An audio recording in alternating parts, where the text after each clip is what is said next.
పాలల్లో వేయండి. ఎప్పుడైనా ఆడవాళ్ళు ఇంట్లో పాలు పొంగిపోయినప్పుడు 2 బియ్యపు గింజలు ఆ పొంగిపోయిన పాలల్లో వేస్తే లక్ష్మీదేవి ఇంట్లోంచి వెళ్ళమన్నా వెళ్ళదండి. ఎప్పుడు లక్ష్మీదేవి అనుగ్రహం కలుగుతుంది. అలాగే ఆడవాళ్ళు ఇంట్లో పాలు కాగగానే వెంటనే మూత పెట్టేస్తూ ఉంటారు. కానీ వెంటనే మూత పెట్టకుండా 1 నిమిషం సమయం ఇవ్వండి. ఆ పాల ఆవిరి మొత్తం పైకి వెళ్ళిపోయేలాగా చూడండి.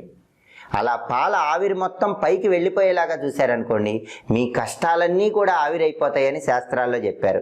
కాబట్టి గ్యాస్ స్టవ్ దగ్గర పాలు కాచే మహిళామణులందరూ కూడా ఈ విధి విధానం పాటించి చూడండి. లక్ష్మీ కటాక్షం చాలా సులభంగా కలుగుతుంది. అంతేకాదండి, ఆడవాళ్ళు వంటింట్లో కొన్ని సామాన్లు ప్రత్యేకమైన దిక్కుల్లో ఉంచుకున్నారనుకోండి, మహాలక్ష్మీదేవి మీ ఇంట్లో ఆనంద తాండవం చేస్తుందండి. మీకు వీలైతే ఇంట్లో సిలిండరు ఆగ్నేయంలో ఉంచుకునేలాగా చూసుకోండి. వంటగదిలో ఆగ్నేయంలో సిలిండర్ ఉందనుకోండి,